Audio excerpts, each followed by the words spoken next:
How to overcome performance anxiety in your business or in your career. So one thing that I love talking about is confidence. And I love talking about this is because when I'm able to help people build their confidence, there's so many benefits that comes to it.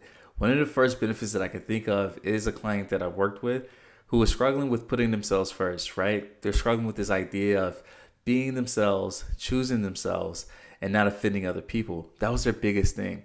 And as a result, their confidence wasn't as high as they would like. And because of that, they found themselves in situations that weren't really conducive to the goals that they have. One of the things that this person found themselves doing was working at a job where they were getting paid considerably less than what the market value was. And we started talking and I started giving him techniques and really just pushing him to do what him and I know that he should be doing. And what he ended up doing was applying for a new job, right? And this job was within his business, so it was just a promotion, right? So an internal hiring process was being conducted. He applied, he interviewed, he waited a couple weeks, right? He was getting nervous, didn't know the outcomes of it. And then he eventually got an email saying that you've been hired, you've been given the job. And that was amazing. And what was really great about this was the pay increase that he got with this. This pay increase actually doubled the salary that he was already making, right? So just think about that, right? If you're making, let's say, $60,000 and now you're getting paid $120,000, think about what that would do for your life. If you're getting paid $100,000, you get that doubled, right? Now you're making $200,000. Think about what that would do with your life. This is the value of confidence. This is the value of putting yourself first. And that's why I love teaching people about these concepts, because if I can get them to feel confident, they would then have everything that they want in their life. No questions asked. And that's what I want to do in this podcast. I want to talk to you guys about how to overcome performance anxiety so that way you can increase your performance in your business, careers, and in your personal life. Now, it's no secret. If you've heard my podcast, if you know my story, one thing that you know that I struggled with was performance anxiety. And a big part of this came from when I was playing basketball as a youth. One thing that I struggled with was being confident on the court because I know what failure on the court looked like, and it wasn't pretty. One of my biggest failures happened when I was in middle school.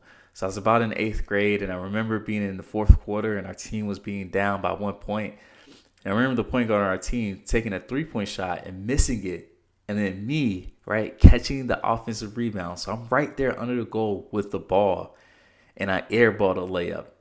And the whole gym went, ah. And man, that just absolutely crushed my soul. But what was really crushing was the next day when I went to school and everybody started telling me, man, how did you miss that layup? You blew the game for us. Like, it was really hard. And again, I'm in 8th grade, so I'm believing everything that people are telling me, right? Like, that confidence just wasn't there. So I was already starting at a deficit when it comes to building confidence.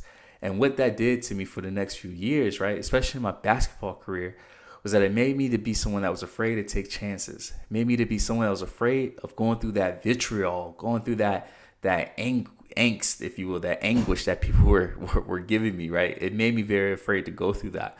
And I told myself in my mind, well, to not go through that, I just shouldn't miss any shots. And the best way to not miss shots, guys, is to not take any shots. And I think that's what maybe a lot of people are doing right now. They're not taking any shots in their business, in their careers. I love talking about relationships. Maybe they're not taking any shots in their relationships, whether it's finding a new relationship, going back and apologizing for an old relationship, whatever the case may be, right? Like, they find themselves not taking these chances, and that is getting in the way of some of the lives that they're looking to have. So let's go ahead and jump into how to overcome performance anxiety. Now, the first thing I want to talk about is what is performance anxiety. And it's simple. It's that nervousness that you get when you're playing a sport, when you're about to do a motivational speech, or when you're about to perform and do something. Now, to go deeper, because it's okay to feel nervous, it's when that anxiety is causing you to choke, when the anxiety is causing you to not perform and do what you know you could do or should be doing. That is performance anxiety, because it's very normal to feel anxious when you're playing a sport or you're about to perform, because this is something that you deeply, deeply care about. And to have something that you deeply care about, there has to be a little bit of fear of things not going the way that you want it. And it's because you want it so bad that there's anxiety about the what ifs, okay? And trust me when I say there's a way to overcome this so that when you have the anxiety, you can still perform really, really well. And again, that's what this podcast is about. So the first main point that I want to talk about, the first thing that I want to give you to help you overcome your anxiety is shifting your focus of what success looks like. Now, I love talking about this because we're not shifting success in the end point. We're just shifting at what things we can control when it comes to our success. I'll give you an example. So literally yesterday, I was talking to one of my clients. He's, a real estate investor. I asked him, how did you go from the reading about real estate to executing on real estate? And he said, well, I had to get these small micro wins. I had to first just figure out the numbers. I had to first figure out, well, if things go really, really bad, can I still come out on top, right? So some people in the real estate business, they talk about grand slams, right? He found a grand slam deal, if you will, something that didn't have a lot of risks to it. And therefore, he was able to actually have success right out the gate. Now, what does this have to do with you and performance anxiety? Well, for him, he focused on what he could control, which was the negotiating price. And by doing that, he almost guaranteed that he was going to win down the line. Now, let's say you're doing motivational speaking. Well, one thing that you can shift your success from is seeing, well, can I give a topic that people enjoy, right? And I'll even go deeper. Can I first pick a topic that this specific audience would want to hear? By doing that, you're already starting off with the win.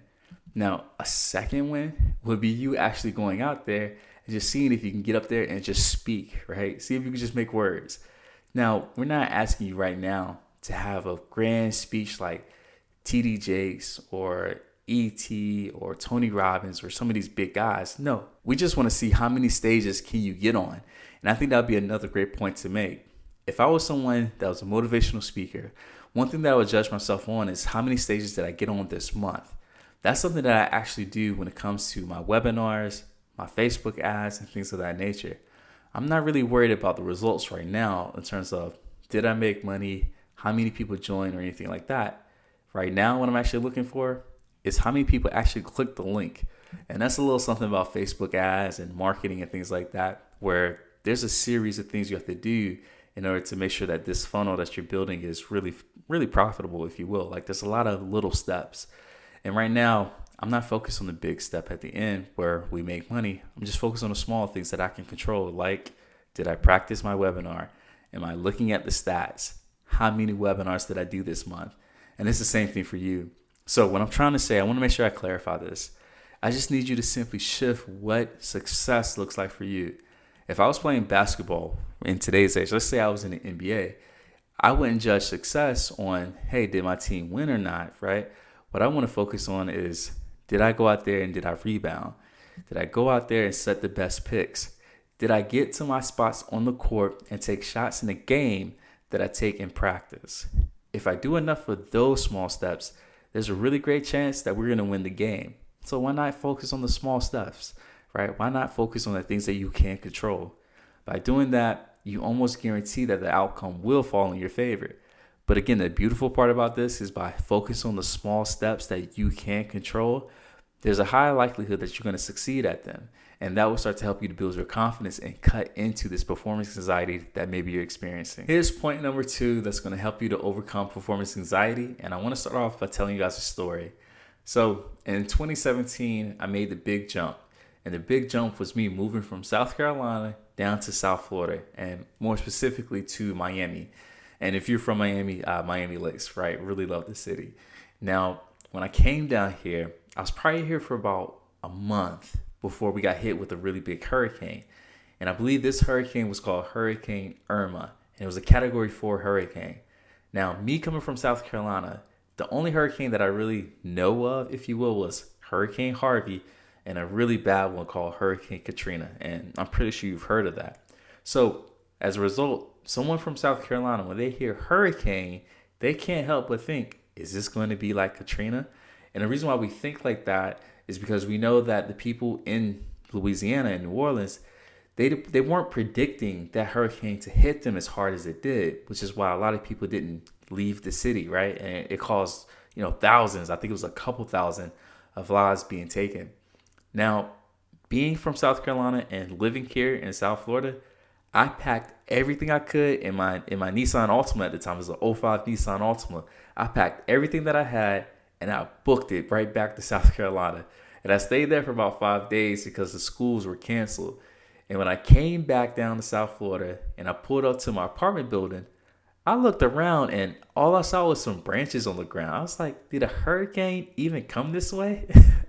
Like, I really thought I was going to come back and see, like, all my stuff being messed up because it flooded, right? All this water, all this damage. Like, I was really prepared to just rebuy everything. And that would have cost me thousands of dollars. But it wasn't, right? So I was like, I guess everything was okay. And honestly, the news and, everybody else, like, it wasn't really helping because a lot of people were saying, like, hey, like, if you can, maybe you should leave. And I can remember leaving at, I think it was like 3 a.m. the morning before the hurricane got there. And at 3 a.m., the highways were totally jam-packed. It was actually so bad that the governor suspended all tolls. So if you needed to take the toll, you could take it free of charge, right? Why am I telling you this, right? Like, what does it have to do with performance anxiety? Well, the reason why I'm telling you this is that the mind can sometimes act as a prediction machine, and it has a real good ability to predict the worst. And that's what the mind is designed to do. And when the mind is predicting that the worst will happen, if we're not careful, our actions will certainly follow. And this is something that happens when someone finds themselves feeling anxious during a performance. They may find themselves predicting that something bad will happen, just like I did when I was playing basketball. And as a result, they're going to take a totally different course of action, one that is not conducive for the goals that they have. So what I want you guys to do is start to use mindfulness. Mindfulness is the blade that's going to cut through any anxiety. And the reason why is because you're pulling your mind from the future and you're placing it right here in the current present. By focusing on, let's say, this next play, by focusing on this next task in a group of 100 tasks, it helps you to become a very good expert at the next thing that you need to complete. So let's take another example, right? Let's say that you're trying to start a podcast just like this. I don't need you to have 1,000 subscribers by tomorrow on your podcast, but what I do need you to do is be an expert at finding out who your target audience is. Then after that, I need you to be an expert in finding out what this target audience is struggling with. That way you can create content that is around that idea. And that's exactly what I'm doing with this podcast. And again, I love telling you guys this, but hey, I'm not someone that really loves to be on camera. But I do it, and I'm able to do it from what other people say, pretty well, right? Don't want to toot my own horn, but I'm able to do it pretty well because right now, I'm focusing on this topic and I'm focusing on this camera. I'm focusing on you. And by doing that, it helps me to not be so caught up in what it's going to look like after I'm finished, right? What are people going to say? What have people already said about my podcast, right? Or the lack of views, right? If I'm not getting the views that I want. I just need you to be an expert at the next task until it's complete. That is it. And that will help you to be able to cut through any performance anxiety. And to do this, you can use simple mindfulness techniques. And as a matter of fact, I'll give you one. I'll give you an easy one. One that I love having clients do is to close their eyes and set a timer for 2 minutes. And over the course of these 2 minutes, I ask them to count their breaths. And the goal is for them to count their breaths without missing or forgetting the count. If they ever forget what number of breath they're on, they have to start over from 0. My challenge for you is to see if you can make it past, let's say 15. That seems to be a number where a lot of my clients at first tend to stop. So let's see if you can make it to 15. Again, close your eyes, set a timer for 2 minutes, and then breathe. And every time you exhale, you can count that as one breath. But again, mindfulness is the blade that's going to cut through any anxiety because your mind can be a prediction machine. And the last one, I had to save this for last. And I got to warn you, this is not the sexiest answer, okay? So if you want to hit pause, if you want to cut this episode, if you want to be mad at me because I gave you the most unsexiest advice, please do so now. But the third main point is just simple preparation. I don't think a lot of people know how much comedians, right? And I said it, comedians actually prepare before they do a Netflix special. There's been stories of guys like Jerry Seinfeld or Dave Chappelle or Kevin Hart or whoever the case may be, going into these closed events where you can't pull out a cell phone or anything, and they run their routine time and time again. And what they're doing during a routine is they're noticing what the audience's reactions are to each joke that they tell.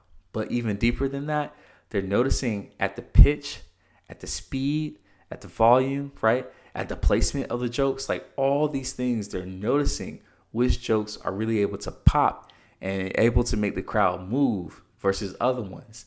And they do that time and time and time again.